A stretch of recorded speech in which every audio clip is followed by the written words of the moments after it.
Palitan mo na ang foto mo at tandaan mo ito. Huwag mong babanggitin ang pamilya mo. Hindi pakiusap ang boses ni Carmen Ventura.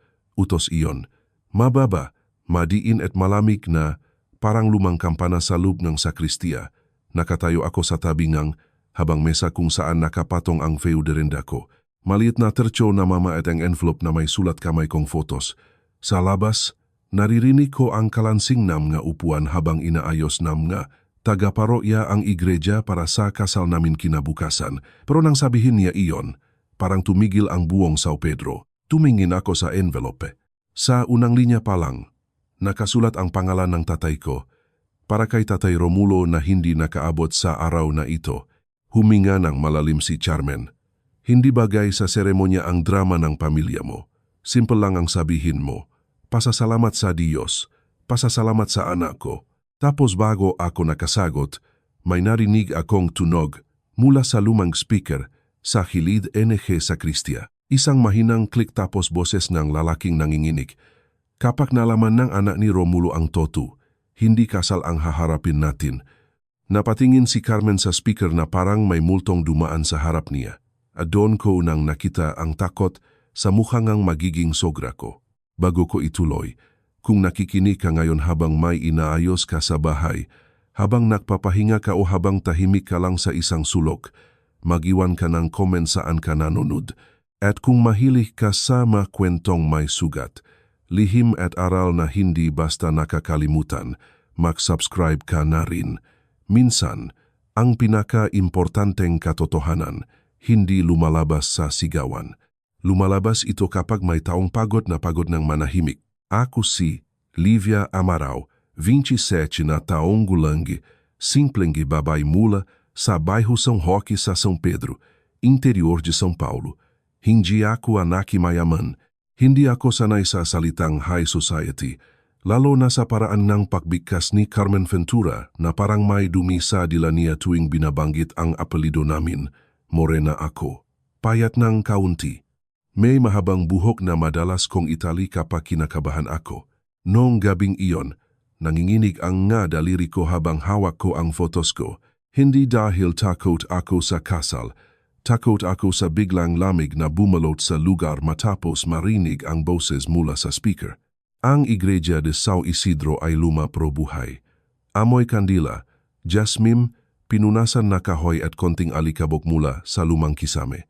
Sa gabi, mas malakas ang ugong ng electric fan kaysa sa usapan ng tao. Parang bawat tunok may kahulugan. Si Carmen ay nakasuot ngang bege na terno na may perlas salig. Ang mukha niya pulbos na pulbos pero hindi may tago ang pamumutla. Siya ang klase ngang babaeng sanay na sinusunod bago pa siya magsalita. Sa bayan namin kilala ang mga Ventura. Hindi sila politiko, pero marami silang kakilala. May Loja de Ferragens, may Venda de Aros, may paupahang van at higit sa lahat, may pangalan sa iglesia. Anong ibig sabihin nun? Tanong ko, wala kang narinig. Mabilis niyang sabi. May boses po, lumangit yan. Minsan nag-iingay. Hindi yun ingay. Boses iyon. At nabanggit ang pangalan ng tatay ko. Si Tatay Romulo Amaral ay namatay noong ako'y bata pa sa kwentong bayan.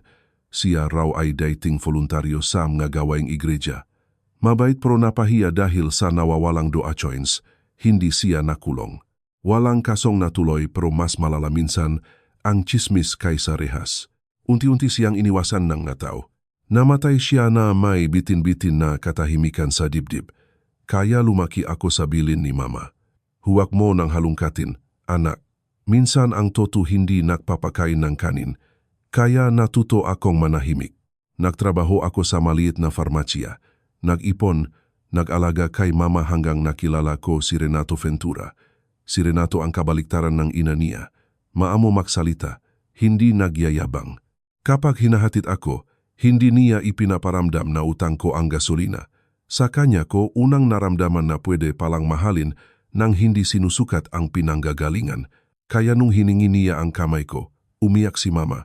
Hindi dahil sarang niya kundi dahil akala niya may pamilyang tatanggap din ako. Pero nung bisperas ng kasal habang hawak ni Carmen ang photos ko, naintindihan kong hindi pala ako tinatanggap. Pinapasok lang ako basta iwan ko sa labas ang pangalan ko. Livia, sabi niya, mas mahina na ngayon. Kung mahal mo si Renato, tutulungan mo siyang huwag mapahiya. Mapahiya kanino? Sa mga bisita sa bayan sa igreja dahil babanggitin ko si tatay. Nanigas ang panga niya dahil may mga pamilyang mas mabuting tahimik na lang. Kinuha niya ang envelope ko at ipinalit ang isang bond paper. Maikli ang nakasulat, 3 talata. Walang tatay, walang mama, walang amaral, dapat nagalit ako, dapat tumanggi ako. Pero naisip ko si Renato, naisip ko si mama na nakplansa nang bestida niya buong hapon kahit sumasakit ang tuhod niya. Naisip ko ang utang sa buffet, ang mabisitang galing pa sa Minas at ang kahihiyan kapag umatras ako ngang wala pang malinaw na dahilan. Kaya tumango ako. Opo, sabi ko, susundin ko. Lumambot ang mukha ni Carmen, pero hindi siya ngumiti. Mabuti. Paglabas niya, naiwan ako sa sakristiya. Pumikit ako, pinigilan ang luha at doon ko ulit narinig ang mahinang click mula sa speaker.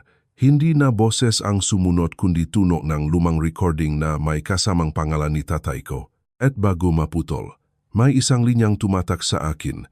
Si Romulo ang pagbibintangan natin. Hindi ako nakatulog ng gabing iyon. Sa bahay namin, bukas ang maliit na bintana sa kusina. Pumapasok ang amoy ng basang lupa dahil umulan bandang 10. Si Mama si Elisa Amaral na tutulog sa papaksasala dahil mas malamig doon. May nakatakip na kumot sa paa niya at sa tabi niya nakasabit ang bestidang isusuot niya sa kasal ko. Tiningnan ko siya ng matagal. Kung gigisingin ko siya at sasabihin kong may narinig akong recording tungkol kay tatay, alam kong uubo muna siya, upo at sasabihin ang parehong pangungusap na ilang taon ko ang naririnig. Anak, bukas ang kasal mo, huwag na. Pero paano kung ang huwag na ang dahilan kung bakit hanggang ngayon may bigat pa rin sa apelido namin? Kinabukasan bago nang bumalik ako sa igreja hindi pa araw na araw. Maputla pa ang langit at may manipis na hamok sa gilid ng kalsada. Sa harap ng igreja may mga babaeng nag-ayos ng bulaklak. Puti rosas, yellow at dahon ng palmera ang inilalagay. Dapat kinakabahan ako sa ordinaryong paraan ng babaeng ikakasal. Pero habang lumalapit ako sa pinto, naramdaman kong may mga matang umiiwas. Si Donna Presina dati kong binibilyan, NG pound de queijo kapag simbang gabi biglang yumuko sa basket NG bulaklak.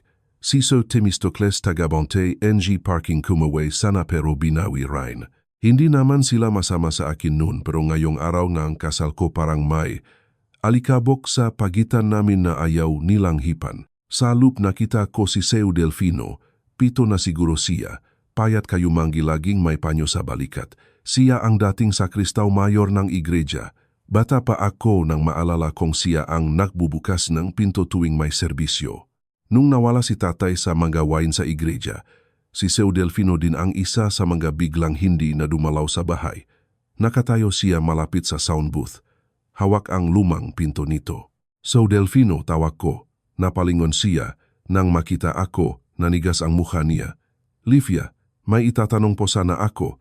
Tumingin siya sa paligid.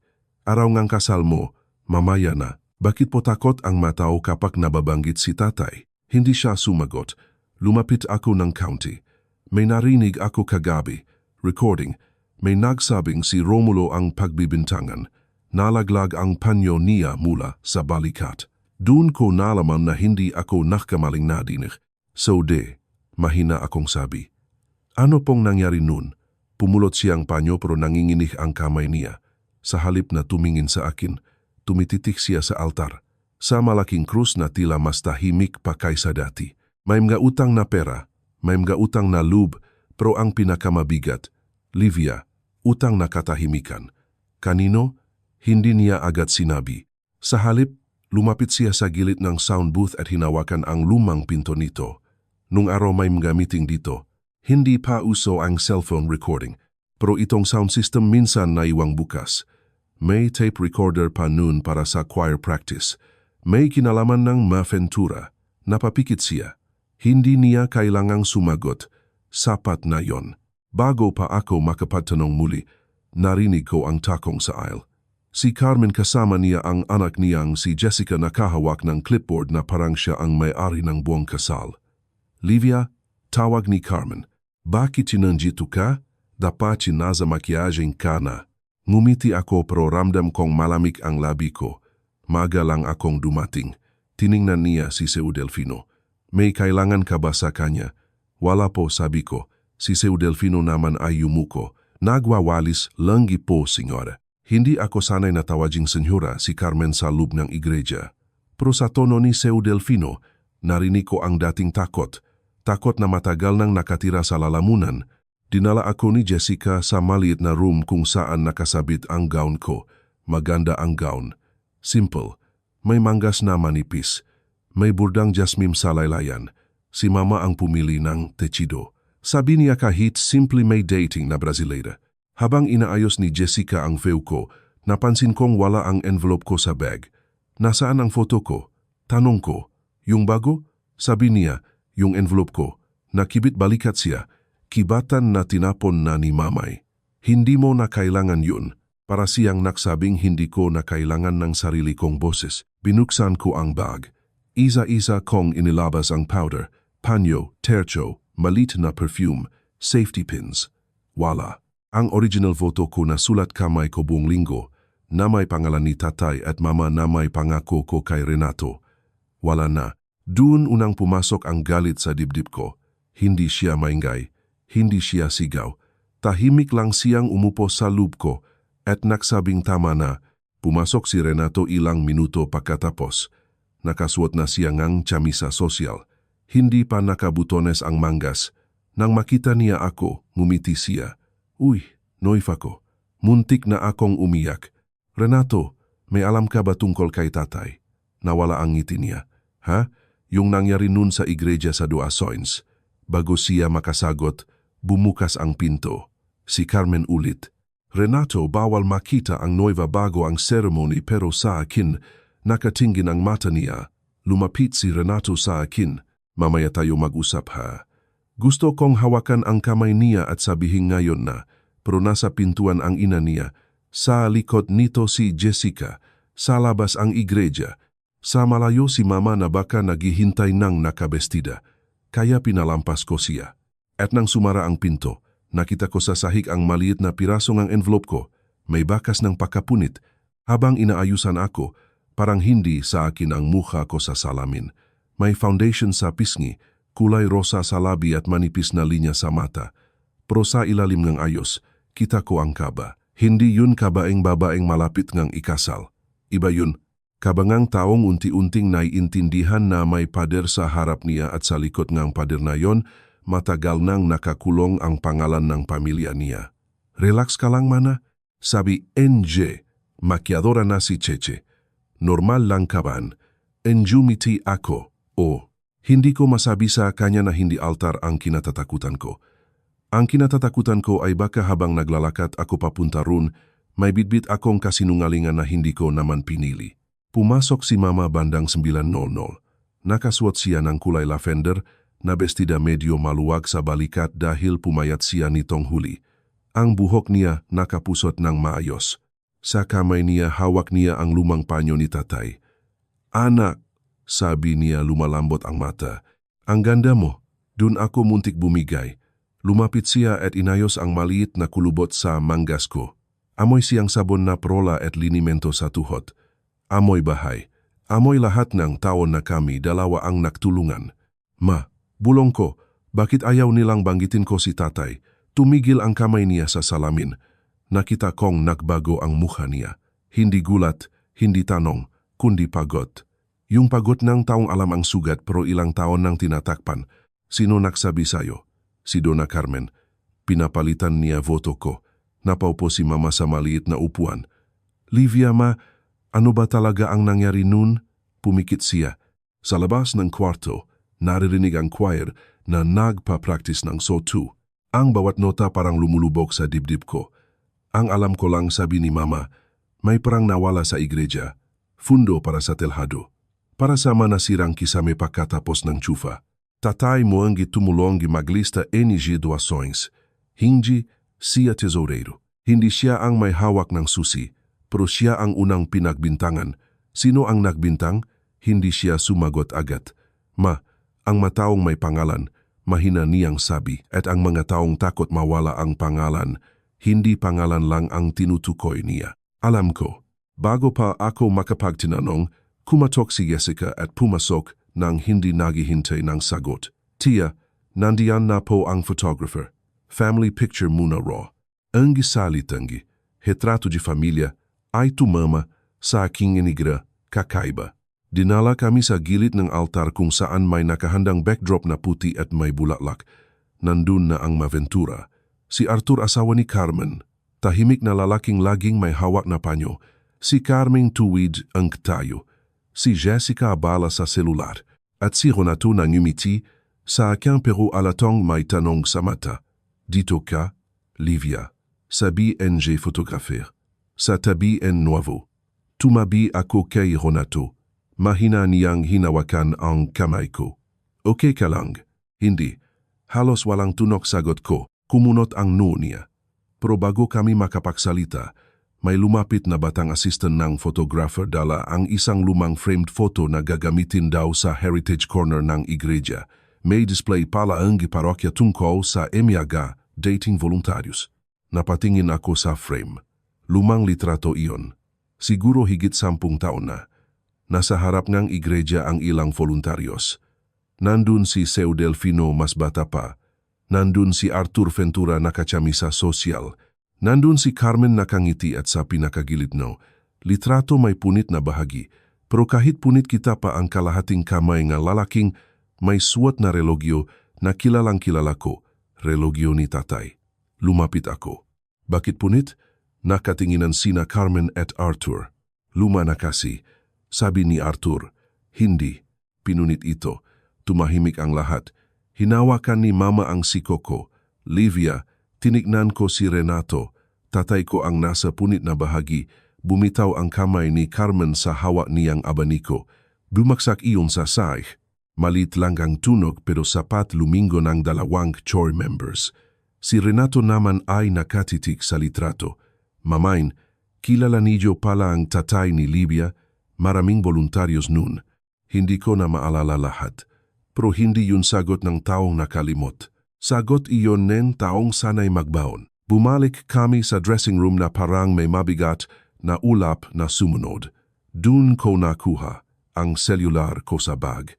May isang unread message mula sa unknown number. Voice note, tinignan ko si Mama. Nanginginig ang hinlalaki kong, pindutin ko iyon. Boses ng matandang lalaki. Mahina, garalgal pero malinaw. Livia, kung ikaw ito, patawarin mo ako. Ako si Delfino. Hindi ko kayang sabihin nung harapan kanina. Huwag kang ikakasal nang hindi mo alam ang nangyari sa tatay mo. Sumunod ang mahabang katahimikan sa recording. Pagkatapos narinig ko ang isa pang boses sa background. Babay, mas bata sa boses niya ngayon pero kilala ko, si Carmen. Kung magsalita si Romulo, tayong lahat ang mawawala. Unahan na natin siya. Napatakip ng bibig si Mama at ako nakaupo sa harap ng salamin. Suot ang puting gown. Biglang naramdaman na ang kasal ko ay hindi lang seremonya. Ito pala ang araw na babalik ang lahat ng pinatahimik. Pagpasok ko sa gilid ng iglesia, ramdam ko agad na may nagbago. Hindi sa dekorasyon, hindi sa bulaklak, sa hangin. May bigat na parang may lahat ng tao ay may alam, pero walang gustong unang magsalita. Naririnig ko ang kaluskos ng upuan, ang mahinang timplang ng coir at ng lumang electric fan sa kisame. Pero sa ilalim ng lahat ng iyon may katahimikang mas malakas pa sa ingay. Hawak ko pa rin ang celular ko. Nasa loop pa rin voice note ni Seu Delfino. Ilang beses kong gustong i-play ulit pero natatakot ako. Hindi dahil baka mali ang narinig ko kundi dahil baka tama. Si Carmen ang unang sumalubong sa akin. Livia, sabi niya nakangiti sa harap ng ibang tao. Malapit na ang seremony. Huwag ka ngang kung saan-saan pumupunta. Napatingin ako sa kamay niya. Hawak niya ang isang folder na kulay marfim. Sa ibabaw nakasulat ang pangalan namin ni Renato. Renato Ventura and Livia Amaral. Pero may nakapatong na maliit na papel sa apelido ko. Parang tinakpan. Bakit po may correction? Tanong ko. Mabilis niyang hinawi ang papel. Tipo lang. Hindi ang pagtatakip sa panggalan. Dumating si mama sa gilid ko. Nanginginih ang hawak sa panyo ni tatay. Pilit siyang ngumiti pero kita ko sa mata niya ang takot na pinipigilan niyang ipasa sa akin. Anak, kailangan ba nating ituloy? Bulong niya. Napatingin ako sa altar. Nandun si Renato kausap ang pari. Nakasimangot siya parang may mabigat din siyang inisip. Sa sandaling iyon, gusto kong maniwala na kaya pa naming pag-usapan na baka biktima lang din siya ng lihim ng pamilya niya. Kakausapin ko siya, sabi ko. Pero bago ako makalapit, si Jessica ang gumarang. Mana, picture mo na raw sa labas sa garden. Ngayon, pinapapunta kayo ni Mamain. May kakaiba sa pagmamadali niya. Hindi siya tumitingin sa mata ko. Nakapako ang tingin niya sa celular niya, pero napansin kong may chat na bukas. Pangalan ni Carmen ang nasa itaas. Hindi ko nabasa ang lahat. Isang linya lang ang sumilip. Ilayo muna si Livia sa sound booth. Nanlamig ang batok ko. Hindi na ako sumama sa garden. Sa halip, dahan-dahan akong umatras at pumasok sa maliit na pasilyo papunta sa likod ng iglesia. Doon matatakpuan ang sound booth. Isang maliit na kwarto na may bintanang salamin, lumang mixer, mga microphone cord at kahon na puno energy gamit pang choir. Nandun si Cheche ang makyadora. Nakikipag-usap sa isang binatang naka-black shirt media team siguro. Kuya, sabi ko, kayo po ba ang magla-leave mamaya? Opo, mana. Sagot niya sa pahina da parokya saka sa personal account Noibo. Sabi nila, sino ang nagsabi? Si Dona Carmen po pero may bilin siya. Anong bilin? Nakamata siya sa ulo. Huwag daw ayon yung ambient mix sa iglesia. Kamera lang daw sa altar para walang marinig na private na usapan. Private na usapan. Hindi ako sumagot agad. Tinignan ko ang mixer. May nakadikit na lumang masking tape sa isang channel sa iglesia mic. Sa tabi nito may isa pang label na kupas na Old Rec. Gumagana pa po ito. Yung sa iglesia mic. Minsan po pero medyo sira. Kaya nga may teknisyan mamaya. Anong gold? Hindi ko sure. Lumang player yata. Sabi ni Sir Delfino dati raw nagra-record na msyar. Dumating si Sir Delfino sa likod ko na parang matagal na siyang nandun pero ngayon lang naglakas lumapit. Livia, mahina niyang sabi. Huwag dito. Bakit? Tinignan niya si media guy kaya naintindihan ko hindi lahat ng usapan pwedeng marinig ng iba. Lumabas kami sa gilid ng iglesia sa may lumang puno ng ipe kung saan nilalagay ang mga kandila kapag finados, amoy lupa at tuyong dahon. Mula roon, tanaw ko ang mga bisitang dumarating. Suot ang chamisa sosyal, bestida at mga ngiting hindi alam kung anong bagyo ang parating. May logbook noon, parokia activity log. Nandun kung sino ang may akses sa opisina noong gabing nawala ang fundo. Nasaan po? Sa archive room pero hindi basta pinapahawak. Bakit ninyo ngayon lang sinasabi? Napalunok siya. Duwag ako noon, Livia. Walang palusot, walang drama. Yun lang. Duwag ako noon, Livia, nang pinagbintangan ang tatay mo. Alam kong may mali. Pero may scholarship ang apo ko noon galing sa foundation ng Ventura. May gamot ang asawa ko. May utang ako kay Arthur. Pinili kong manahimik. Masakit pakinggan pero mas masakit tanggapin na may manggataong hindi masama pero sapat ang takot para makasira ng buhay. May ebidensya po ba na hindi si tatay? Tumango siya. Hindi lahat na sa papel pero may oras. May taong nakakita. May susi at may recording. Bago pa siya makapagsalita pa, sumigaw si Jessica sa pinto ni igreja. Mana Livia nandito pala. Hinahanapi ka na ni mamãe. Napatingin si Seu Delfino sa akin. Mamaya bago magsimula, pumunta ka sa archive room, kumatok kang tatlo, huwag kang mag-isa. Bakit? Dumikit ang tingin niya sa iglesia kasi may taong mas natatakot sa katahimikan na mabasa kaysa sa kasalanang masira. Pagbalik ko sa dressing room, wala na ang upuan ni Mama.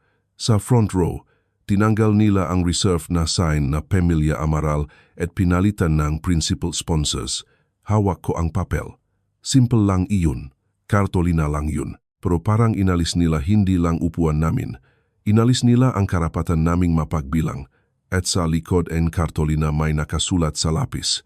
RA Meeting Room 8, 40 PM, Romulo Amaral. Noong gabing nawala ang fundo, hindi ko na alam kung paano ko naitawid ang susunod na 2 minuto. May nag-ayos ng buhok ko, may naglalagay ng hairpin, may nagsasabing ngumiti ako sa kamera, may nagsasabing ang ganda ng araw, ang swerte raw namin dahil hindi umulan. Pero sa loop ko may paulit-ulit na tanong. Kung nasa meeting room si tatay noong 8, 40 PM, sino ang nasa office kung saan nawala ang fundo? At bakit parang may mga taong handang burahin pati ang pamilya namin para lang hindi ko ito may tanong? Hinawakan ko ang kartolinang may nakasulat na RA at itinago sa loop ng maliit na pouch ko. Hindi iyon malaking ebidensya.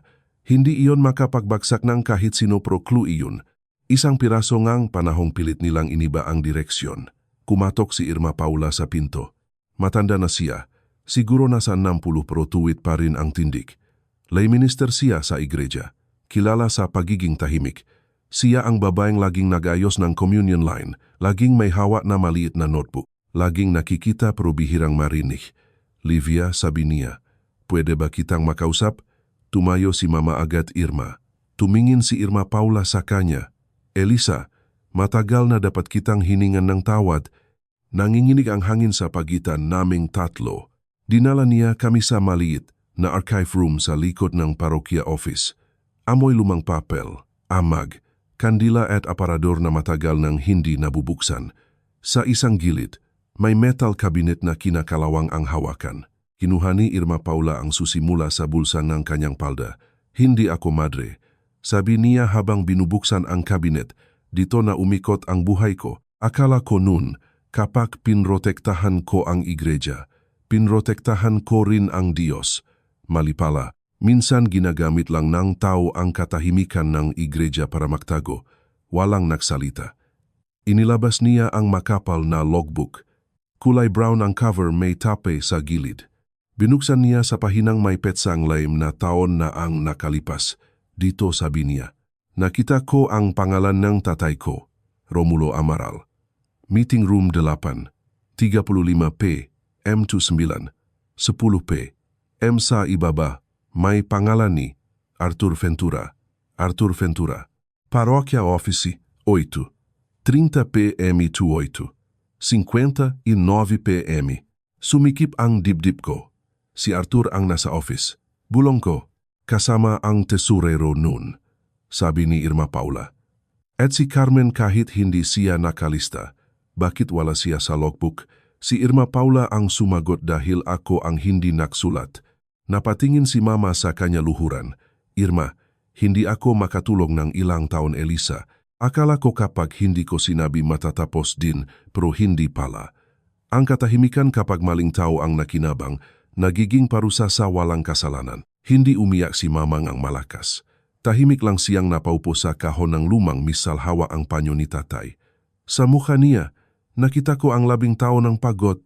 Lahat ng gabing pinili niyang hindi lumaban dahil kailangan niya akong pakainin. Lahat ng araw nalunok niya ang tingin ng kapitbahay. Lahat ng misa na hindi na niya pinuntahan dahil ayaw niyang marinig ang bulong-bulong. Bakit si tatay?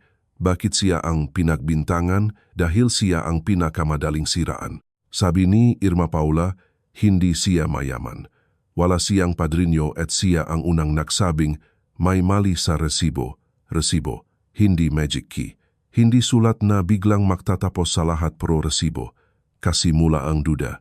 Inilabas ni Irma Paula ang maliit na plastic envelope. May pagkakakopya ng ilang resibo ng doasoins, listahan ng halagang pumasok at handwritten note ni tatay. May discrepancy sa total, may duplicate receipt number, may pirma ni Arthur sa release slip. Hindi ko maintindihan lahat agad, pero sapat ang pattern. May pra, may oras, may access, may taong nakapansin at ang taong nakapansin siya ang tinanggal sa kwento. May original po ba nito? Tanong ko. Wala na sa akin, pero may kopya sa lumang storage ng sound booth. Dati tinago ni Sir Delfino kasama ng tapes. Takot siyang itapon. Takot din siyang ilabas. Naisip ko ang voice note, ang lumang recording, ang boses ni Carmen. Alam ba ni Renato? Tanong ni Mama. Hindi. Sabi ni Irma Paula. Bata pa siya noon. Pero si Jessica may narinig siya dati. Kaya siguro ganito ko siya kabantay sa ina niya. Parang may kumatok sa dibdib ko. Hindi pala simpleng spoiled na kapatid si Jessica. Maaring alam niyang may baho sa pamilyang pinoprotektahan niya. Paglabas namin ng archive room, nandun si Renato sa pasilyo. Hindi ko alam kung gaano katagal siyang nakatayo run, pero ang mukha niya wala ng kulay. Livia, toto ba? Tumingin ako kay Irma Paula. Tumingin ako sa mama. Tapos tinignan ko ang lalaking papakasalan ko. Hindi ko pa alam ang buong toto pero alam kong may itinago sa akin ang pamilya mo. Napahawak siya sa no. Kinausap ko ang mama kanina. Sabi niya sensitive lang daw pamilya mo na baka raw gamitin mo ang voto para magparinig. Naniniwala ka ba? Hindi siya agad nakasagot at iyon ang sumakit. Hindi dahil hindi niya ako mahal kundi dahil sa unang pagsubok. Narinig ko sa katahimikan niya kung gaano kalakas ang boses ng ina niya sa buhay niya. Renato, hindi ako nakahanap ng uwi. Gusto ko lang malaman kung bakit namatay ang tatay ko parang magnanakaw sa matang bayan. Lumapit siya sa logbook na hawak ni Irma Paula. Nabasa niya ang pangalan ng ama niya. Nabasa niya ang oras. Doon unang nag-crack ang muka niya. Si Papa ang nasa office. Walang sumagot. Mula sa dulo ng pasilyo, narinig namin ang boses ni Carmen. Renato, bigla niyang kinuha ang logbook sa kamay ni Irma Paula. Hindi marahas pero mabilis. Parang taong biglang napilitang pumili. Anak, ibigay mo sa akin iyan. Tumingin si Renato sa kanya. Ma, anong ginawa ninyo kay Tito Romulo? Sa unang pagkakataon, hindi nakasagot si Carmen pero imbis na umamin, ngumiti siya. Maliit, matigas. Livia, tignan mo ang ginagawa mo. Araw kasal mo, sinisira mo na ang sarili mong pamilya bago pa ito magsimula. Hindi ako sumigaw. Hindi ako lumaban sa para ang gusto niya. Hinawakan ko lang ang kamay ni Mama at doon ko naintindihan hindi niya ako pinapatahimik para iligtas ang kasal. Pinapatahimik niya ako para iligtas ang pangalan nila. Akala ko kapag nakita ni Renato ang logbook may malinaw ngang mangyayari. Akala ko hihinto siya, haharap sa akin at sasabihing alamin natin ito bago tayo ikasal. Pero ang buhay lalo na kapag may pamiyang matago ang siya ay magtago, hindi ganong kadali. Kinuha ni Carmen si Renato sa gilid. Hindi ko narinig lahat ng sinabi niya pero nakita ko kung paano niya hinawakan ang braso ng anak niya. Mahigpit, hindi lambing. Paalala si Arthur na kanina patahimik lumapit sa akin. Sa unang beses, nakita ko siyang hindi bilang ama ni Renato kundi bilang lalaking nasa logbook. Parokya Office Dapan, 30 PMS, Today Pan, 75 PMS. Livia, sabi niya, may mga bagay na hindi na dapat binubuksan dahil tapos na po dahil maraming masasaktan. May nasaktan na po. Tatay ko, mama ko ako. Huminga siyang malalim. May gusto siyang sabihin pero bumalik si Carmen bago pa iyon lumabas. Arthur, matalim niyang tawag. Tumahimik siya. Doon ko nakita ang isang bagay na matagal ko palang hindi napapansin. Si Arthur kahit ama ng pamilya hindi ang pinakamakapangyarihan sa kanila. Si Carmen ang may hawak ng kwento. Siya ang nagdidikta kung sino ang magsasalita. Sino ang tatahimik, sino ang ituturing na mabuti, sino ang itatapon sa labas ng pamilya. At ako ngayon ang gustong itapon. Lumapit si Renato sa akin matapos silang mag-usap. Maputla siya. Livia, sabi niya, pakiusap. Ituloy muna natin ang seremony. Pagkatapos pag-usapan natin lahat. Parang may tumama sa sikmura ko. Pagkatapos maraming ang tao, nandito na ang pari, nandito na ang napadrinyos. Kung ihinto natin ngayon, lalala. Lalala para kanino Renato? Hindi siya sumagot. Hindi niya kailangan. Alam ko na. Lalala para sa mga Ventura. Lalong mapapansin ng bayan. Lalong hindi mako-control ni Carmen ang kwento. Pero para sa amin ni Mama, matagal nang malala. Hindi ako tumatanggi sa kasal. Sabi ko, pinipigil ang pangining ng boses, pero hindi ako papasok sa altar na pinapalunok ang pangalan ng tatay ko. Hindi naman iyon ang ibig kong sabihin, pero iyon ang hinihingi ninyo. Napatingin siya sa sahig. Sa unang beses, nakita kong hindi niya alam kung paano mahalin ako hindi suwayin ang ina niya at iyon ang pinakamasakit na uri ng pag-ibig. May laming pero walang tapang. Bumalik si Irma Paula at Sue Delfino sa sound booth. Kinuha ni Sue Delfino ang isang lumang kahon mula sa ilalim ng cabinet. May nakasulat na Choir Practice 2009 gamit ang marker na halos kupas na. Hindi ko alam kung buo pa ito. Sabi niya, sa loop may lumang mini cassette tapes, ilang CD, at isang maliit na digital recorder na luma na ang modelo. Nakabalot sa tela ang recorder. Parang bagay na hindi kayang itapon ng mayari kahit kinatatakutan niya. Dito nanggaling ang narinig ko. Tanong ko, tumango si Sue Delfino. Nung gabing iyon, may rehearsal ang choir. Naiwan bukas ang recorder sa sound booth. Pagkatapos ng rehearsal, may meeting pa sa sakristia at parokya office. Hindi dapat kasama sa recording pero nasalo. Bakit na yun lang nag-play? May technician kahapon. Sinubukan ng lumang line para sa live. Baka doon bumalik ang feed. Hindi himala, hindi biglang hulog mula sa langit. May dahilan, may kagamitan, may taong nagkamali sa pagtatago, at minsan ang katotohanan hindi nahahanap ng drama para lumabas.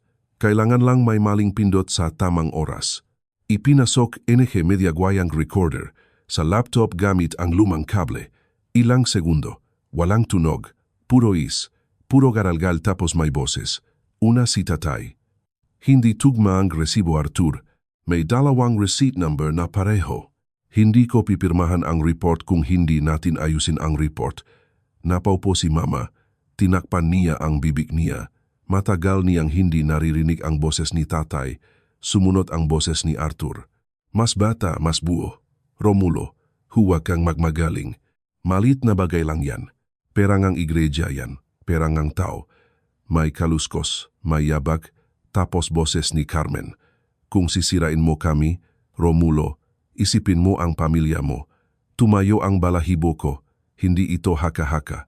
Hindi lang hismis, hindi lang logbok. Naroon ang boses, naroon ang banta, naroon ang punto kung saan nagsimulang ibaluktot ang buhay namin. Nagpatuloy ang recording.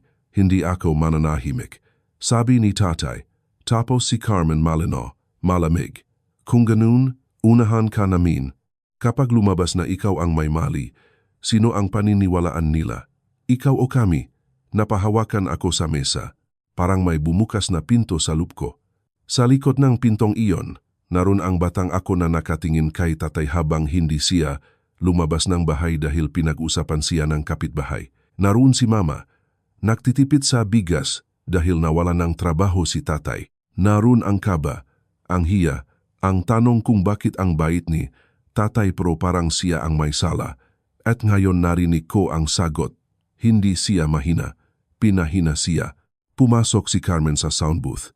Hindi nakakatok. Kasama niya si Jessica at dalawang usher. Anong ginagawa ninyo? Tanong niya. Pinatay agad ng media guy ang audio, pero huli na, narinig na namin. Tumingin si Carmen sa recorder. Hindi natakot ang mukha niya. Galit na. Ibigay ninyo sa akin yan. Walang gumalaw. Si Irma Paula ang humakbang sa harap. Hindi na Carmen, Paula, huwag kang mangyalam. Matagal na akong nangyalam sa maling paraan. Ngayon tama naman, pulang-pula ang mukha ni Carmen. Hindi niyo alam ang sisirain ninyo. Ako ang sumagot. Alam ko po ang sisirain lang nito ay kasinungalingan. Lumapit si Jessica sa akin. Mana, please, huwag na ngayon. Hindi mo alam ang epekto nito sa amin nun. Napatingin ko sa kanya. Alam mo ba ang epekto nito sa amin nun? Natahimik siya. At sa katahimikan niya, may nakita akong hindi ko inaasahan. Hiya, hindi pagsisisi, hindi pa, pero hiya. Mula sa labas, tumunog ang kampana. Hudyat na magsisimula na ang kasal. Dumating si Renato sa pintuan, hingal parang tumakbo. Nakita niya ang recorder. Nakita ako. Nakita ang ina niya. Renato, sabi ni Carmen, kunin mo yan. Humakbang siya papasok. Isang hakbang, dalawa. Akala ko kukunin niya pero huminto siya sa gitna namin. Ma, sabi niya, basag ang boses. Narinig ko rin. Doon unang nawala ang kulay sa mukha ni Carmen. At doon ko naintindihan ang pinakamabigat na parteng katotohanan, hindi pa ito panalo. Simula pa lang itong laban na kay tagal nilang pinahahandaan para pigilan. Hindi ko alam kung paano nakasya ang napakaraming damdamin sa maliit na sound booth na iyon. Nandun ang galit ni Carmen, ang takot ni Jessica, ang guilt ni Zoe Delfino, ang luha ni Mama, ang katahimikan ni Arthur sa may likod, at si Renato nakatayo sa gitna na parang ngayon lang niya narinig ang totoong apelido niya. Sa labas patuloy ang kampana. 1, 2, 3, bawat tunog paalala na naghihintay ang mga tao. Nasa iglesia na ang mabisita, nakaayos na ang altar, nakaabang na ang choir. Ang akala nila, ang susunod na mangyayari ay paglakad ko sa isla.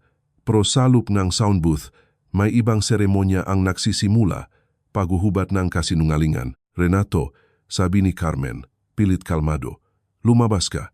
Hindi mo kailangan makinig sa mga taong matagal ng may samang loob sa pamilya natin. Tumingin sa akin si Renato. Hindi siya nagsalita agad. Basang-basa ang mamata niya, pero hindi siya umiyak. Mas masakit minsan ang lalaking pinipigilan ng luha dahil halata mong binabaklas niya sa loob ang sarili niyang paniniwala. Ma, sabi niya, boses ninyo iyon. Pwedeng putol-putol, pwedeng mali ang intindi. Sinabi ninyo kay Tito Romulo, unahan ka namin. Saglit na kumibot ang labi ni Carmen. Parang naghahanap siya niya bagong pader na mapagtatagwan. Pero wala na siyang mahanap. Si Arthur ang biglang nagsalita. Carmen, tama na. Lumingon kaming lahat sa kanya. Nakatayo siya sa tabingang pinto, hawak ang panyo sa nanginginig na kamay. Buong araw ko siyang nakitang tahimik, pero ngayon iba ang katahimikan niya. Hindi natakot lang, pagod.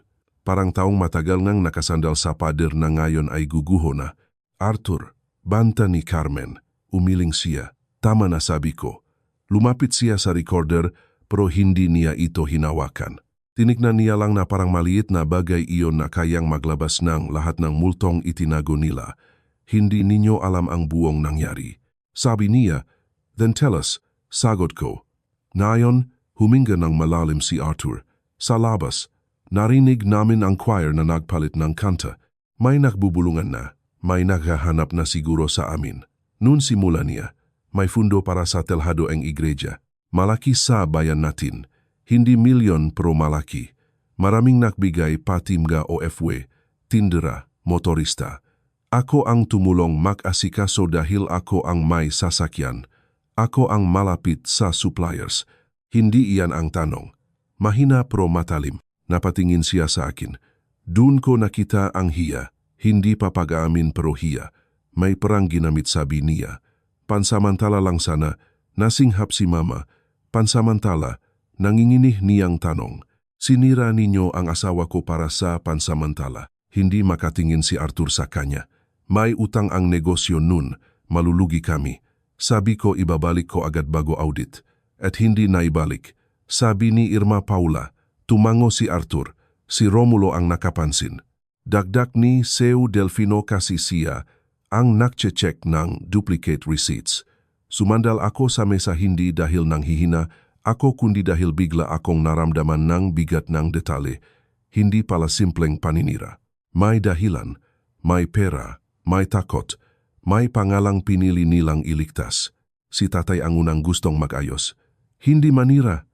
Alam ko, sagot niya, pero sinira ninyo siya. Wala siyang may sagot. Biglang humakbang si Carmen. Hindi lang kami. Huwag ninyo akong gawing halimaw dito. Lahat may pinrotektahan. Ang iglesia ayaw ng iskandalo. Ang mga voluntaryos ayaw din. Si Romulo rin matigas ang ulo. Kung nanahimik siya, hindi lalaki. Parang may pumitik sa loob ko. Kung nanahimik siya, ulit ko, ibig sabihin kung pumayag siyang magnakaw kayo ngang walang nagsasalita. Livia, awat ni Renato, pero hindi niya ako pinigilan. Tumingin ako kay Carmen. Kaya pala ayaw ninyong banggitin ang pangalan ko sa photos, hindi dahil magiging drama, dahil kapag narinig ng tao ang pangalang Amaral sa altar may maalala sila at baka may magtanong. Hindi siya sumagot. Doon pumasok ang media guy. Pawis ang no. Si Renato, Senyora Carmen, naghihintay na po ang pari. Naka-ready na rin po ang live. Ang dami na pong viewers kasi na-share. Ang pagina da parokya, nakatinginan kami live. Nakita kong gumalaw agad ang utak ni Carmen. I cancel ang live. Ma'am, sabi ko I cancel mo. Napatingin ng media guy kay Renato. Sir, doon ko naintindihan kung bakit mahalaga sa kanya ang voto ko. Hindi lang siya gustong burahin ang pamilya ko sa loob ng iglesia. Gusto niyang kontrolin ang maririnig ng bayan. Hinawakan ko ang recorder. Hindi ko ito ilalabas ng palihim. Hindi ako gagawa ng katulad ng ginawa ninyo pero hindi rin ako magsisinungaling sa altar. Anong ibig mong sabihin? Tanong ni Renato. Tutuloy ako sa paglakad pero hindi ko babasahin ang foto na pinagawa ng nanay mo. Nanlaki ang mata ni Carmen. Hindi ka pwedeng gumawa ng eksena. Hindi po ako gagawa ng eksena. Magsasabi lang ako ng totoo. Kung may magtanong, sasagot ako. Kung may mag-aamin, makikinig ako.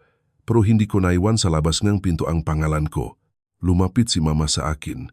Hinawakan niya ang kamay ko. Mainit ang palat niya nanginginig. Anak, kahit anong piliin mo, nandito ako. Iyon ang unang beses sa buong araw na nakahinga ako ng buo. Sa labas, nagsimula na tumugtog ang organ. Hudyat na kailangan ko ng lumakat. At habang inaayos ko ang view sa ulo ko, narinig kong sinabi ni Carmen kay Jessica sa pinakamatigas niyang bulong. Patayin ninyo ang Mike bago siya makarating sa harap. Narinig ko iyon. Narinig din ni Renato. At sa pagkakataong iyon, hindi na ako ang unang lumingon. Siya na. Paglabas ko sa hallway, sinalubong akong liwanag mula sa bukas na pinto ng iglesia.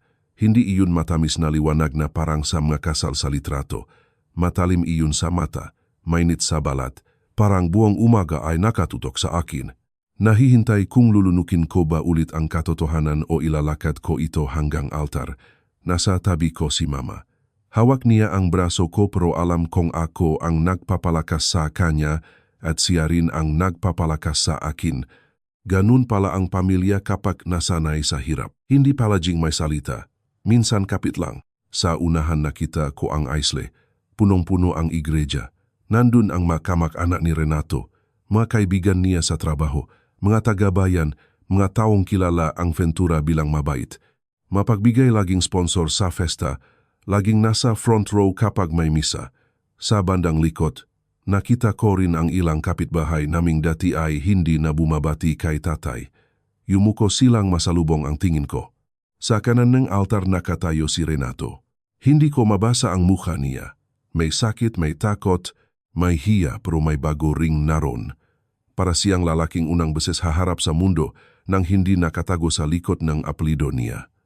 Tumuktok ang soto. Dahan-dahan akong lumakat. Bawat hakbang may alaala. Unang hakbang si tatay na nag-ayos ng sirang radyo sa bahay nakangiti kahit wala kaming pambili ng bago.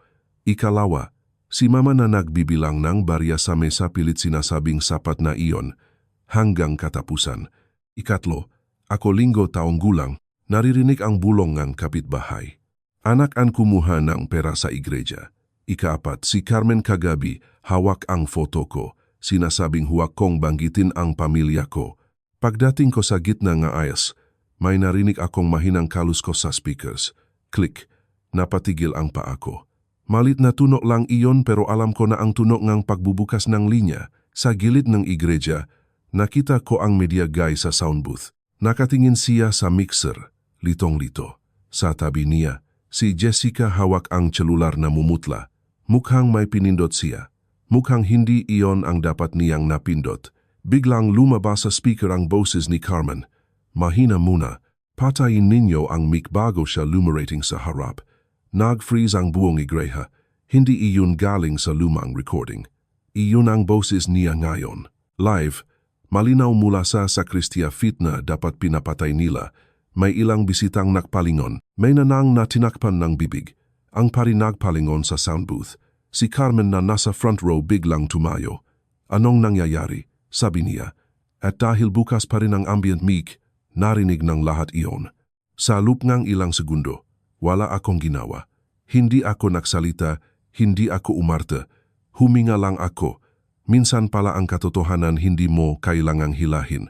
Minsan ang taong takot mabisto ang siyang nagbubukas ang sariling pinto. Tinangka ni Jessica na patayin ang mic. Pero sa pagmamadali, halip na eye-off, napalakas niyang channel. Dumagundong ang feedback. Sumakit sa tenga ang matinis na tunog. Nakagulo ang choir. May batang altar server na paatras pero walang nasaktan. Wala lang gulat at kaba. Lumapit si Renato sa microphone sa altar. Sandali lang po, sabi niya. Nanginginig ang boses. Hindi pa siya nakakapagpatuloy nang biglang sumalita si Carmen mula sa front row. Walang dapat ikabahala. Technical problem lang. Pero bukas pa rin ang mika sa gilid. Narinig ng lahat ang bulong ni Arthur sa kanya. Carmen, tama na. Narinig nila at narinig din ang sagot niya. Hindi pa nila alam lahat. Huwag kang magsasalita. Para akong sinampal ngang katahimikan. Buong bayan nakikinig na ngayon hindi dahil sa kasal kundi dahil may pamilyang biglang nabiyak sa harap nila. Tumingin ako sa likod. May mga bisitang hawak ang celular. May ilan nakabukasang livestream. Narinig ko ang mahinang usapan. Ano raw? May tinatago Ventura ba yun yung dating issue sa fundo? Hindi pa iyon buong katotohanan. Pero nagsisimula nang bumalik ang alaala ng bayan. Si Padre Benigno, matandang pari nga matagal na sa parokya, lumapit sa amin. Mahinahong boses, pero mabigat ang mukha. Renato, Livia, sabi niya, kailangan nating linawin ito bago magpatuloy. Gusto kong matakot, dapat siguro natakot ako. Babaeng naka-wedding gown nasa gitna ng aisle pinapanot ng buong iglesia. Isang maling salita habang buhay ikukwento pero kakaiba ang naramdaman ko. Hindi tapang na maingay kundi pagod na ayaw nang bumalik sa dati. Tumingin ako kay Renato. May kailangan akong sabihin. Tumango siya at sa unang beses hindi siya tumingin sa ina niya para humingi ng pahintulot. Umakyat ako sa unang baitang ng altar. Hindi pa ako katabi ni Renato. Nasa pagitan pa rin kami ngang simula at wakas. Kinuha ko ang microphone. Pasensya na po sa inyo. Hindi po ito ang inaasahan niyong marinig sa araw ng kasal namin, tahimik ang iglesia. Ako po si Livia Amaral. Anak po ako ngang Romulo Amaral. May narinig akong mahinang hingal mula sa bandang likod. Marami po sa inyo ang nakakakilala sa pangalan ng tatay ko.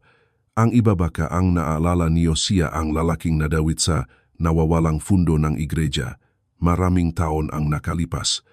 Lumaki po ako na dalang bigat ng kwentong iyon. Ngayon lang po bago ang kasal, may lumabas na dahilan para maniwala ako na hindi iyon ang buong katotohanan. Hindi ko sinabi lahat. Hindi ko pinaandar ang recording sa harap nila. Hindi ko ginawang palabas ang sakit ni Mama pero inilapa ko ang pinto. Hindi po ako nandito para manira. Nandito ako dahil pinilit akong burahin ang pamilya ko sa sarili kong foto at hindi ko na po yun kayang gawin. Tumingin ako kay Mama. Umiyak siya pero nakatayo. Si Renato ang lumapit. Kinuha niya ang miksa, akin hindi para agawin kundi para sumama. Ako po si Renato Ventura at bilang anak ng pamilyang nakikitang sangkot sa sinasabi ni Livia, hinihingi ko po na ihinto muna ang seremony. Sumabog ang bulong-bulong. Si Carmen tumayo. Renato, pero hindi na siya tumigil. Hindi ko po kayang pakasalan ang babaeng mahal ko habang pinapatahimik siyang sarili kong pamilya. Doon unang umiyak si Jessica sa sound booth at doon ko naramdaman na kahit hindi pa tapos, ang laban isang pader ang bumaksak. Hindi natuloy ang kasal sa oras na nakalagay sa imbitasyon pero hindi rin kami umalis. Iyon ang pinakaibang bahagi ng araw na iyon. Walang naksa palabas, walang sumigaw ang sobra, walang dramatikong eksena ang parang pelikula. Sa halip, ang buong iglesia ay nanatiling nakaupo. Hawak ang kani-kanilang tanong habang ang mataong dati ay sanay magdikta ng katahimikan ay unti-unting naubusan ng kontrol. Pinapatay mo ng media guy ang livestream pero huli na. Ilang minuto pa lang ang nangyari. Marami nang nakapanood. May mga kamag-anak sa abroad na nag-comment. May mga taga-bayan na nag-share. May mga taong dati ay nakarinig ng lumang issue tungkol kay tatay na biglang nagtanong ulit. Si Padre Benigno ang nag-ayos ng lahat. Walang kasalang itutuloy hanggat may ganitong bigat sa pagitan ng dalawang pamilya, sabi niya. Inhayang maging chismis ang katotohanan. Kung may dapat magsalita, magsasalitang maayos. Dinala kami sa parokya hall sa tabi ng iglesia. Hindi lahat pinapasok. Si Mama ako Renato, Carmen, Arthur Jessica, Irma Paula, Seu Delfino, Padre Benigno at ilang matatandang dating kasapi sa Finance Committee. Ang parokya, hall ay amoy cape, monoblock chair at lumang kurtina. May electric fan sa sulok na umiikot pero halos walang lamig. Sa gitna may mahabang mesa. Dun inilapak ni Irma Paula ang logbook. Dun inilagay ni Seu Delfino ang recorder. Dun umupo si Mama. Hawak pa rin ang panyo ni tatay na basang-basa ng luha. Tahimik si Carmen. Iyon ang mas nakakakaba. Hindi siya nagwawala. Hindi siya sumisigaw. Nakaupo lang siya ng tuwid. Pero nakikita ko sa mata niya na nagbibilang siya ng paraan para makalabas. Una niyang sinubukan si Padre Benigno. Padre, sabi niya, hindi ba mas mabuting pribado na lang ito para sa reputasyon ng iglesia? Sumagot ang pari nga mahinaon. Matagal ng pribado. Carmen, tingnan natin kung nakabuti. Napayuko si Irma Paula. Sumunod niyang sinubukan si Renato. Anak, isipin mo ang epekto nito sa negosyo, sa mga tao natin, sa mga empregados na walang kasalanan. Napatingin sa kanya. Nun ba ay naisip niyo ang epekto kay Tito Romulo, sa asawa niya, sa anak niya? Hindi agad nakasagot si Carmen. Sumunod niyang sinubukan ako. Livia, kapag itinuloy mo ito, hindi na babalik sa dati ang buhay mo. Pati ikaw huhusgahan, sasabihin ng iba ginamit mo ang kasal para gumanti. Hindi na bumalik sa dati ang buhay ko noong sinira niyo ang panggalan nega, tatay ko. Sagot ko, hindi ako gumaganti. Hindi ko lang kayo tutulungang magtago. Dun nagsimulang magsalita ang isa sa matatandang finance committee, si Ginong Matias. Matagal na siyang may sakit sa, baga kaya pausang dos niya. Nung gabing iyon may audit dapat, hindi formal. Pero bilang voluntaryos, sinisek naming ang fundo. Si Romulo ang nakakita ngang duplicate receipt. Nagalit si Arthur pero si Carmen ang mas nagalit. Tumingin siya sa Mama. Elisa, patawad. Dinig namin ng usapan, pero kinabukasan, kumalat na si Romulo raw ang may hawak ng pera. Natakot kami. Akala namin kapag nagsalita, kami pati iglesia mawawalan ng tiwala ang tao. Ang iglesia? Tanong ni Mama. Unang beses lumakas ang boses. O kayo? Walang nakasagot. Hindi siya sumigaw, pero iyon ang pinakamasakit na tanong sa buong araw. Pinatugtog ni Seu Delfino ang recording hindi sa speaker ng iglesia kundi sa maliit na laptop sapat para marinig ng nasa loob ng hall. Boses ni tatay, boses ni Arthur, boses ni Carmen, hindi buo lahat. May putol, may garalgal, may bahaging hindi maintindihan. Pero tugma sa logbook, tugma sa alaala ni Seu Delfino, tugma sa sinabi ni Ginong Matias, tugma sa takot ni Irma Paula, tugma sa pagtatanggal ng upuan namin, tugma sa utos na baguhin ng photos, hindi isang papel ang nakpatunay, hindi isang recording lang kung magkakadugtong na bagay na matagal nang magkahiwalay dahil may mga taong piniling manahimik. Habang tumutuktok ang recording, napatingin ako kay Arthur. Umiyak siya, tahimik lang, nakayuko. Ang leking tao pero sa sandaling iyon, parang lumiit siya sa sariling kasalanan. Arthur, sabi ni Padre Benigno, may sasabihin ka ba? Matagal bago siya tumungo. Ako ang gumamit ng fundo. Sumikip ang hawak ni Carmen sa bag niya. Arthur, babala siya, pero hindi na siya huminto. Ako ang pumirma sa release. Ako ang nangakong ibabalik. Nang malaman ni Romulo, sinabi niyang kailangan naming I-report. Natakot ako. Si Carmen ang gumawa ng paraan para palabasing siya ang may discrepancy sa hawak niyang listahan. Napapikit si Mama. Hindi namin inakalang mamamatay siyang dala iyon, sabi ni Arthur. Basak ang boses. Akala namin lilipas. Akala namin makakalimutan ang tao. Hindi nakalimutan ng katawan niya. Hindi nakalimutan ng puso niya. Dun ako tuluyang umiyak. Hindi dahil mahina ako kundi dahil sa wakas may nagsabingang pangungusap na 5 taon naming hinintay. Hindi siya ang may sala. Si Carmen naman kahit nakikita ng bumibigay si Arthur, hindi pa rin umamin. Lahat tayo may kasalanan. Huwag ninyong itulak mag-isa.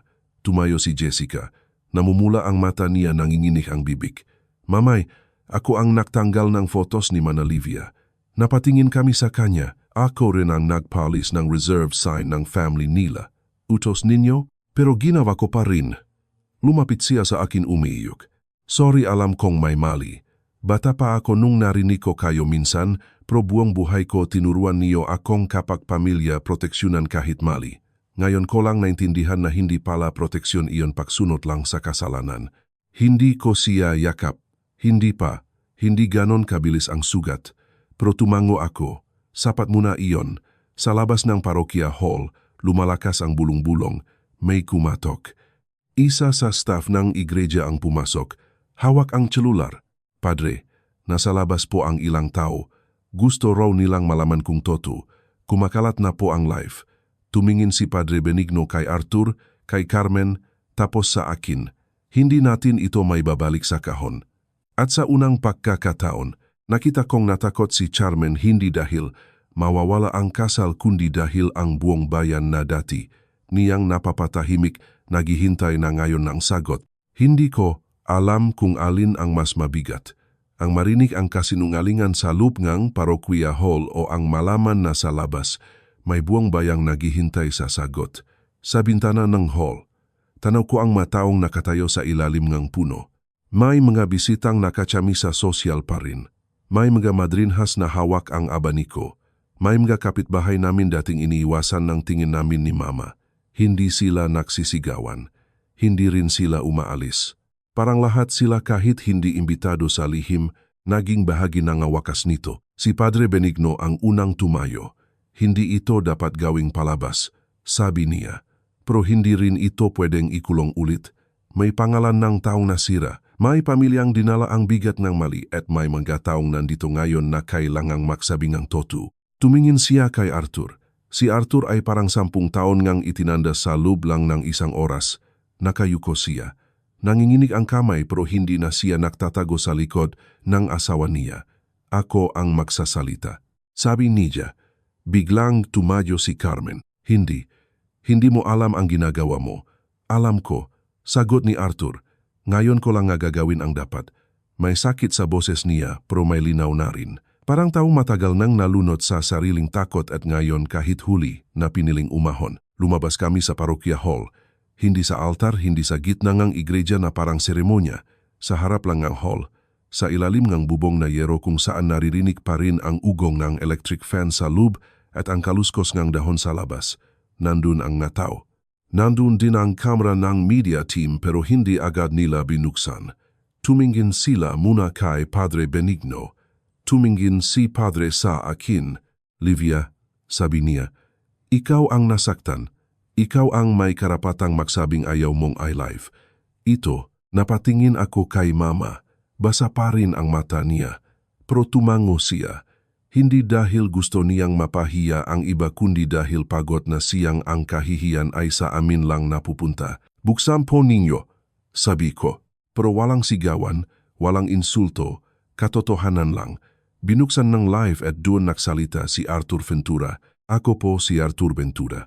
Marami sa inyo ang nakakakilala sa akin. Marami rin sa inyo ang nakakakilala kay Romulo Amaral.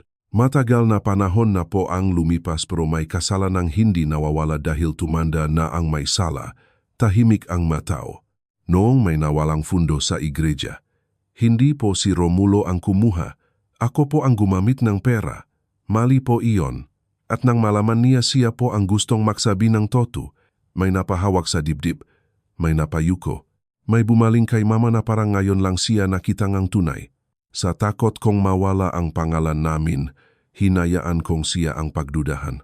Hindi ko siya ipinagtanggol, hindi ko itinama. At dahil doon ang pamilya, Amaral ang nagdusa. Napikit si Mama, huminga siyang malalim.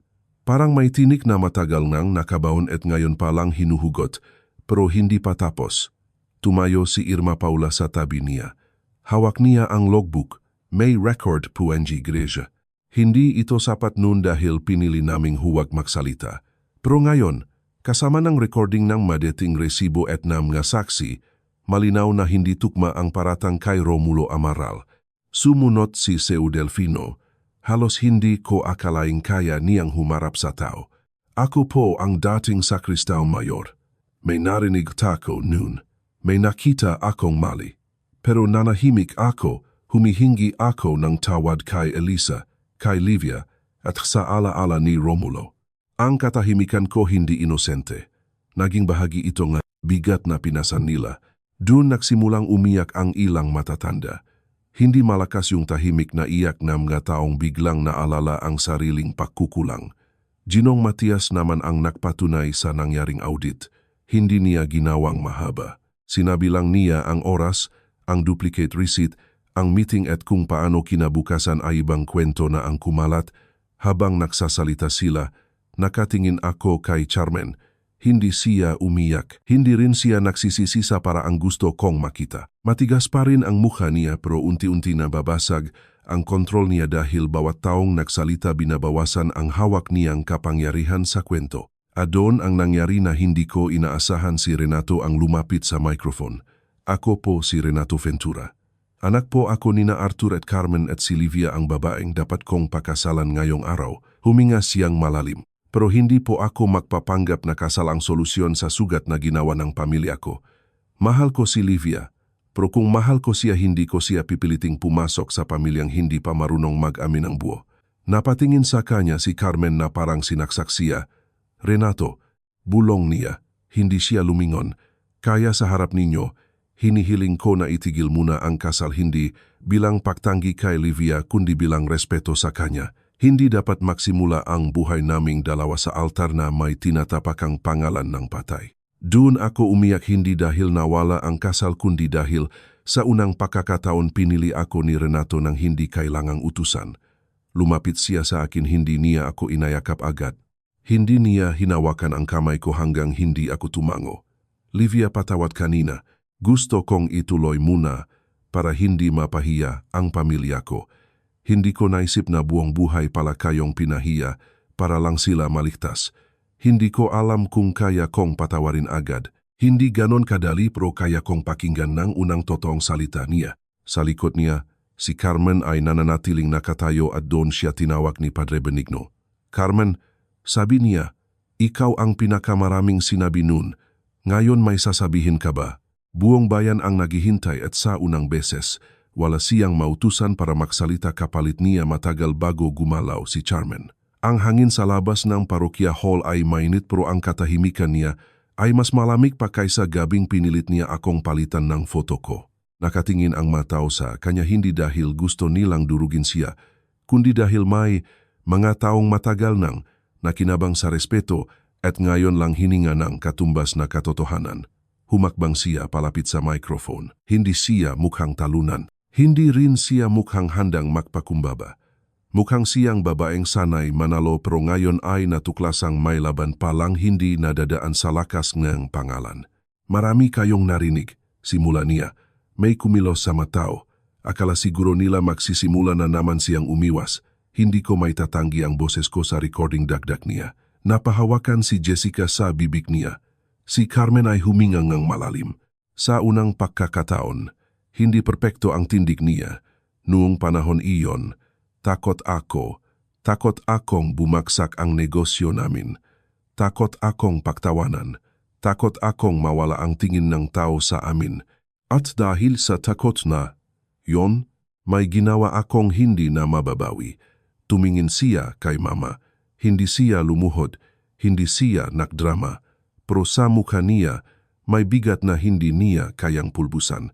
Eliza, sabi niya, ako ang nagpakalach na si Romulo ang may problema sa fundo. Ako ang kumausap sa ilang tao para huwag na siyang panivalaan. Ako ang nagsabi kay Arthur na huwag maming. At kagabi ako ang pumilit kay Livia na buraing ang pamilya niya sa votos. Naramdaman kong nanginik ang tuhod ni Mama.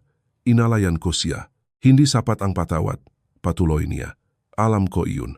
Pero sa harap ng mga taong nakarinig noon ng maling kwento, sinasabi ko ngayon hindi magnanakaw si Romulo Amaral. Parang may malaking bagay na bumagsak pero hindi sasahig sa dibdib namin. Si Mama na 10 taon halos pabulong magsalita kapag tungkol kay tatay biglang humagulhol. Hindi malakas na galit kundi iyak. Nang taong matagal nang nakatayo habang may pasan sa likod. At ngayon lang may nagsabing ibaba muna. Lumapit si Padre Benigno sa kanya. Elisa, gusto mo bang magsalita? Akala ko tatanggi si Mama. Mahiyain siya. Hindi siya sanay sa maraming tao. Buong buhay niya ang ginawa niya ay umiwas sa eksena, umiwas sa usapan, Umiwas sa muling pagkasugat, pero tumayo siya, kinuha niya ang microphone, nanginginig ang kamay, inalayan ko ang braso niya. Ako po si Elisa Amaral, sabi niya. Asawa po ako ni Romulo, napakatahimik ng paligid. Hindi po perpekto ang asawa ko, mainitin minsan ang ulo, matigas kapag alam niyang tama siya, pero hindi siya kumuhang hindi kanya. Hanggang sa huling gabi niya ang sabi niya sa akin, Lisa, balang araw malalaman din nila. Naputol ang boses niya. Akala ko po nun kailangan kong lunukin ang hiya para mabuhay ang anak ko. Akala ko kapag lumaban ako mas lalo kaming mawawasak. Pero ngayon ko po nakita na ang hiya kapag hindi mo ibinalik sa tunay na may dala nagiging pamana sa anak mo, hinawakan niya ang kamay ko. Kaya ngayon hindi ko na tatanggapin ang hiyang hindi amin. Ibinabalik ko na po. Walang pumalakpak agad. Mabigat ang sandaling iyon para sa palakpak pero may ilang taong napayak. May kapitbahay kaming matanda na lumapit at yumuko kay Mama. Elisa, patawad. Isa ako sa naniwala. Hindi siya sinagot ni Mama ng mahaba. Hinawakan niya lang ang balikat nito. Matanda na tayo. Ayusin na natin ang kaya pang ayusin. Iyon ang final test ko. Dahil sa loob ko may bahagi pa ring gustong manakit. Gustong sabihin huli na. Gustong ipahiya si Carmen hanggang maramdaman niya lahat ng tiniis namin. At kung ginawa ko yun baka, may mga taong pumalakpak. Baka sabihin nilang bagay sa kanya iyon. Baka magmukhang pano. Pero nakatingin ako kay Mama sa panyo ni Tatay sa mukha ni Renato sa mga taong natututong umamin kahit huli. At naintindihan ko hindi lahat ng panalo kailangang may durok sa dulo. Minsan ang tunay na panalo ay kapag hindi ka naging katulad ng taong nanakit sa iyo. Kinuha ko ang original votos ko mula sa pouch. Hindi buo. Punit ang envelope, lukot ang papel. Pero naroon pa rin ang ilang pahina. Ang iba nakuha ni Cheche sa basurahan kanina at ibinalik sa akin ng walang ingay. May foto po akong sinulat. Hindi na ito para sa kasal ngayon pero gusto kong basahin ang parte na para sa pamilya ko. Tumingin ako kay Renato. Tumango siya. Binasa ko. Para kay Tatay Romulo na hindi nakaabot sa araw na ito. Hindi man nila naigatan ang pangalan mo, itinuro mo sa akin na ang dangal ay hindi. Nawawala kapag may nanira. Nawawala lang ito kapag ikaw mismo ang bumitaw sa katotohanan, nayak si Mama. Para kay Mama na nagpalaki sa akin ng tahimik pero hindi duwag. Akala ko nun ang pananahimik niya ay pagsusuko. Ngayon alam ko minsan iyon ang paraan niya para itawid ako hanggang kaya ko ngang magsalita. Hindi ko na matapos agad. Huminga ako, pinunasan ko ang mata ko. Para kay Renato, mahal kita pero ang pag-ibig na kailangang iburahin ang pinanggalingan ko para tanggapin ako, hindi pag-ibig. Kung darating man ang araw na haharap ulit tayo sa altar, gusto kong dalawa tayong buo, walang lihim na nakatayo sa pagitan natin. Hindi ako humingi ng pangako sa kanya. Hindi iyon sandali para sa pangako. Sandali iyon para sa katotohanan. Lumapit si Renato. Lumuhod ng bahagya para kunin ang punit na envelope sa sahig hindi sa harap ko kundi sa tabi ni Mama. Tia Elisa, hindi ko po alam kung matatanggap niyo pa ako bilang bahagi ng buhay ni Livia, pero sisiguraduhin ko pong hindi na kayo muling mapapahiya sa pangalan namin. Si Mama pagod na tumingin sa kanya. Hindi mo kailangang ayusin lahat ngayon. Simulan mo sa hindi sinasabi. At iyon ang pinakalinaw na aral ng araw na yon. Bago pa man matapos, hindi kami kinasal nung araw na iyon at iyon ang pinakamatapang na desisyon na ginawa namin. Sa unang tingin parang talo. May wedding gown akong suot pero walang kasal. May handaan pero walang unang sayaw. May cake pero walang hiwaan. May mga bisitang umuwi na bitbit ang kwentong hindi nila inaasahan. Pero sa loob ko may kakaibang gaan. Dahil sa unang pagkakataon sa loob ng 5 taon lumabas ako ng iglesia na hindi nakayuko. Hindi natapos ang lahat sa isang pag-aamin. Hindi ganon kadali ang buhay. Kinabukasan, nagpatawag ng special meeting ang konselho parokyal, hindi para takpan ang nangyari kundi para itama ang record. Nilagay sa bulletin ng iglesia ang pahayag. Si Romulo Amaral ay maling nadawit sa lumang isyu ng fundo at ang parokya ay humihingi ng tawad sa pamilya niya sa pananahimik ng mga taong dapat sanayin naksuring ang patas. Hindi perpektong hustisya iyon. Hindi na may babalik si Tatay. Hindi na mababawi ang nagabing umiyak si Mamangang Patago, pero may mga bagay na nagsimulang mailagay sa tama. Si Arthur sa tulong ng konselho parokyal, naglabas ng nakasulat na pag-amin at nagbalik ng halaga na katumbas ng fundong ginamit nun kasama ang dagdag na inilaan para sa pondo ng pagkukumpuni ng igreja at programa ng tulong para sa mahihirap na estudyante sa pangalan ni Romulo Amaral. Hindi para magmukhang bayat ang kasalanan kundi para ang perang ginamit sa mali kahit huli may puntahang tama. Si Seu Delfino naman ay bumisita sa bahay namin isang linggo pagkatapos. Dala niya ang isang maliit na kahon. Sa loob may lumang ID ni tatay bilang parokya volunteer, ilang litratong hindi napunit at isang tertyo na naiwan daw ni tatay sa sound booth nung huli siyang naglingkod doon. Hindi ko alam kung may karapatan pa akong ibigay ito. Sabi niya, tinanggap ni mama ang kahon. Matagal niyang tinitigan ang ID ni tatay. Tapos sinabi niya may mga taong huli humihingi ng tawad. Pero mas mabuti na yun kaysa dalhin hanggang hukay ang kasinungalingan. Si Jessica naman ilang beses nag-message bago ako sumagot. Hindi ko siya agad pinapasok sa buhay ko. Hindi dahil galit lang ako kundi dahil natutunan ko ang pagpapatawad ay hindi automatic na pagbubukas ng pinto. Minsan ang unang anyo ng pagpapatawad ay ang hindi mo nahahayaang kainin kang galit pero marunong ka pa ring maglagay ng distansya. Si Charmen ang pinakamatagal. Pagkatapos ngang pahayag na iyon sa publiko, ilang linggong hindi lumabas sa igreja. May nagsabing may sakit daw, may nagsabing nahihiya, may nagsabing galit pa rin. Hindi ko na inalam lahat. May mga bagay na hindi ko na kailangang bantayan. Pero isang hapon habang nagwawalis si mama sa harap ng bahay, dumating si Charmen. Walang alalay, walang perlas, walang makapal na ayos. Simple ang damit niya. Hawak niya ang isang folder. Nasa loop ang kopya ng pahayag sa publiko, ang naitamang talaan ng parokya at isang liham na sulat kamay. Hindi ko hihingin na patawarin ninyo ako ngayon pero gusto kong ibigay ito sa inyong personal. Sabi niya. Hindi siya pinasok ni mama agad. Sa gate lang sila, nag-usap at tama iyon. Hindi lahat na humihingi ng tawad kailangang paupuin agad sa sala. Minsan sapat mo nang marinig mo siya mula sa labas ng bakod. Hindi dahil mapagmataas ka kundi dahil natuto kang ingatan ang tahanang ng sanggano ang ibang tao. Binasa ni mama ang liham. Tahimik siya. Pagkatapos sinabi niya, Carmen, hindi ako Diyos para burahin agad ang lahat. Pero hindi rin ako bato para hindi makita kapag may tao nang nagsisimulang magpakumbaba. Ayusin mo muna ang sarili mo. Huwag mo nang gawing manasam nga anak mo ang takot mong mapahiya. Umalis si Charmen na umiyak pero walang habol na eksena. Walang pagbagsak, walang pilit na yakap at para sa akin mas totoo iyon. Kami ni Renato hindi rin agad bumalik sa dati.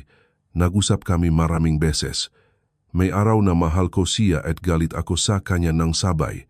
May araw na naiintindihan ko siya pero hindi ko pa kayang hawakan ang kamay niya. Tinanggap niya iyon. Hindi niya ako minadali.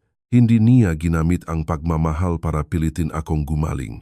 6 na buwan pagkatapos ang hindi natuloy na kasal, bumalik kami sa igreja. Hindi para magpakasal, para sa simpleng misa kay tatay. Sa unang peo, may maliit na card. Em memória de Rômulo Amaral, voluntário da paróquia, esposo, pai e o homem cujo nome merecia a verdade. Nangimabasa yun ni mama, uminga siya enigram malalim, tumingin siya sa aking at enigumiti. Anak, parang nakauwi na siya. Sabi niya, dun ko naintindihan ang aral na gusto kong iwanan sa inyo. May mga pamilyang hinihingi sa atin ng katahimikan at tinatawag itong respeto. May mga taong pinapabura ang pinanggagalingan natin at tinatawag itong pakikisama. Pero ang respeto na kailangan mong ipagpalit, ang dangal mo hindi respeto. At ang pakikisama na kailangan mong talikuran ang pamilya, mong walang kasalanan hindi pagmamahal. Hindi lahat ng laban ay kailangan mong isugot. Pero kapag ang ipinapabura na sayo ay ang pangalan ng taong minahal ka, ang sarili mong kwento at ang katotohanang binuhay ka, may karapatan kang tumayo hindi para manira kundi para hindi ka na masira pa. At kung may dala kang hiya ngayon na hindi naman sayo nagsimula, pakinggan mo ito. Hindi mo kailangang ipamana sa sarili mo ang kasalanan ng ibang tao.